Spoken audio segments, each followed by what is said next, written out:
Est-ce que vous saviez que le déodorant pouvait être utilisé pour éviter des bastons? Moi non, mais je vous explique ça tout de suite, accompagné de mes 4 autres actus préférés de la semaine. Et en plus, si vous restez jusqu'au bout de la vidéo, vous aurez le droit à un petit bonus.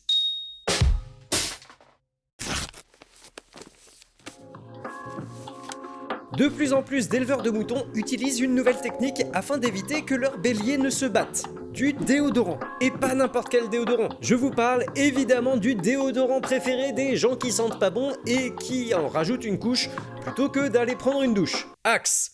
La pratique aurait commencé dans les fermes anglaises, mais apparemment celle-ci se répand très rapidement au travers du globe. En effet, la puissante odeur du spray déodorant empêcherait la détection d'hormones lors de la saison des amours, ce qui aurait pour conséquence de calmer les rivalités. Et apparemment, c'est pas tout. L'utilisation de déodorant sur les agneaux abandonnés pourrait aussi aider à faire en sorte que les brebis les prennent en charge plus facilement comme étant les leurs. Et ça, c'est parce que les brebis identifient leurs petits grâce à leurs odeurs. Et l'utilisation d'un spray déodorant pour masquer les odeurs des orphelins serait suffisant pour embrouiller les mères et les pousser à l'adoption. Rien de tout ça n'est très scientifique, mais apparemment les résultats sont tout de même assez concluants pour que la pratique se répande rapidement. Par contre, maintenant je me pose juste la question de comment est-ce que ça a été découvert ? En Angleterre, un homme de 69 ans nommé Bob Dunlop s'est vu développer une amitié tout droit sortie d'un conte de fées, avec un animal que personnellement je trouve extrêmement mignon. La petite renarde que vous voyez dans cette vidéo a été baptisée Mrs. Fox par notre cher Bob, qui a développé une relation parfaitement magique avec elle après avoir soigné l'animal d'un début de gale qui commençait à se répandre au niveau de sa queue. Pour ce faire, celui-ci a simplement laissé aux alentours de sa maison de la nourriture contenant un traitement contre la maladie en question. La petite bête, maintenant complètement soigné, montre depuis énormément d'affection envers son sauveur, tel un chien qui n'aurait pas vu son maître pendant plus de 5 minutes. Notre cher monsieur Dunlop a dit de son côté que malgré l'affection qu'il reçoit de la part de Mrs. Fox, il compte bien arrêter de laisser de la nourriture traîner autour de chez lui, dans l'objectif que la petite boule de poil retourne progressivement à son état sauvage. Est-ce que vous avez entendu parler de Milo, un petit chien qui s'était fait la malle à l'aéroport de Melbourne il y a maintenant quelques semaines? Alors, si vous avez raté l'info, l'animal était recherché depuis le 18 mars, après s'être échappé de la garde de la compagnie de transport aérien d'animaux, Aeropets. En effet, le petit chien devait être à la base mis sur un vol avec son maître depuis Melbourne, en Australie, à destination de Heathrow, en Angleterre. Après sa fuite, l'animal était évidemment activement recherché, et bien qu'il ait été aperçu par de nombreuses personnes, Milo a quand même échappé à ses sauveteurs pendant pas loin d'une vingtaine de jours. Apparemment, pendant ce laps de temps, il aurait été vu en train de jouer avec une balle, en train de chasser des lapins, et même en train de se faire pote avec des kangourous. Heureusement, cette folle aventure a pris fin après 17 jours de cavale, quand le petit Milo s'est fait capturer par une association de sauvetage animalier. Suite à cela, le petit toutou a été ramené chez lui en Angleterre, pour le plus grand soulagement de ses maîtres.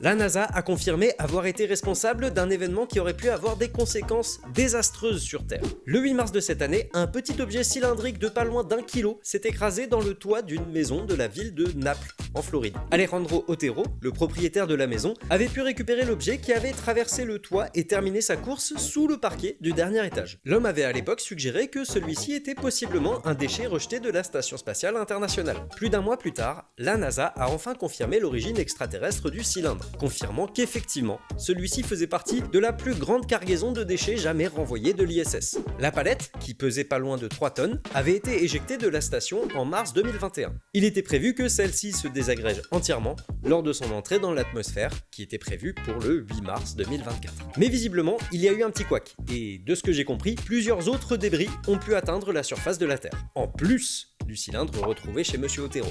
Bon, maintenant il n'y a plus qu'à espérer que la NASA se tienne responsable et paye pour les réparations. La 37e édition des Rencontres internationales de cerfs-volants à Berck se clôture ce week-end après 9 jours de festivités. L'événement, qui chaque année rassemble des centaines de modèles différents, tous aussi impressionnants les uns que les autres, est un des piliers touristiques de la ville de Berck qui apparemment attire chaque année des centaines de milliers de visiteurs. Et franchement, quand on voit ce que ça donne, j'avoue que ça me donne pas mal envie d'y aller.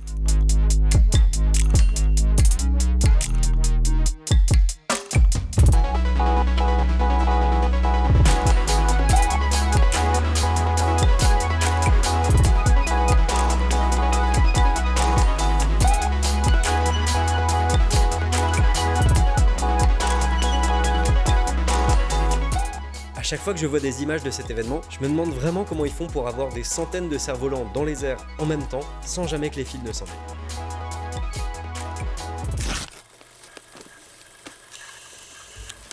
Ce 28 avril marque le 110e anniversaire d'un brevet qui a tout simplement révolutionné l'industrie du textile, celui de la fermeture éclair. Inventée en 1890 par Whitcomb Judson, la première fermeture à glissière est bien différente de celle qu'on a l'habitude de voir aujourd'hui. En effet, celle-ci était simplement composée d'œillets et de crochets, mais avait la fâcheuse tendance à se détacher toute seule très facilement. Et c'est là que Gideon Sundback entre dans l'arène. Gideon, c'est un ingénieur suédo-américain qui a passé 8 ans de sa vie à élaborer le système à petites dents qu'on appelle communément aujourd'hui fermeture éclair. Oui, ce petit truc qu'on utilise tous les jours sans jamais y réfléchir aura demandé 8 ans de recherche et développement. Le système était à l'époque utilisé quasiment exclusivement pour les chaussures et les poches à tabac. Et c'est entre guillemets grâce à la Seconde Guerre mondiale et les commandes d'équipement de l'armée américaine que ce système s'est retrouvé implémenté dans nos vêtements. Bon, en soi, je sais que je zappe énormément d'infos, comme par exemple le fait que les premiers prototypes de fermeture à glissière datent de 1850, ou encore le fait que fermeture éclair, avec des majuscules, c'est une marque déposée. Ou encore, il y a l'histoire des fabricants YKK et SBS qui sont aujourd'hui les plus gros fabricants de fermeture éclair. C'est un petit recoin de l'histoire, il y a énormément d'informations et je trouve ça absolument fascinant à explorer. Donc si jamais vous voulez en apprendre un petit peu plus, je vous mettrai quelques liens en description. Cette semaine, petit reco podcast avec une émission dont j'ai écouté la première saison en à peine plus d'une journée.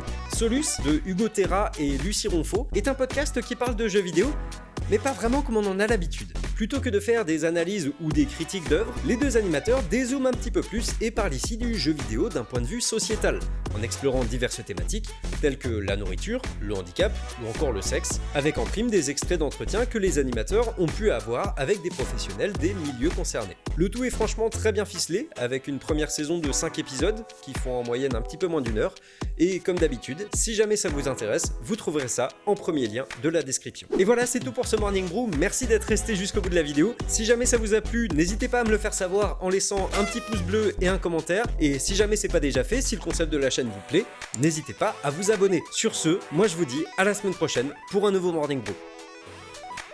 Au moins qu'on éteint la caméra.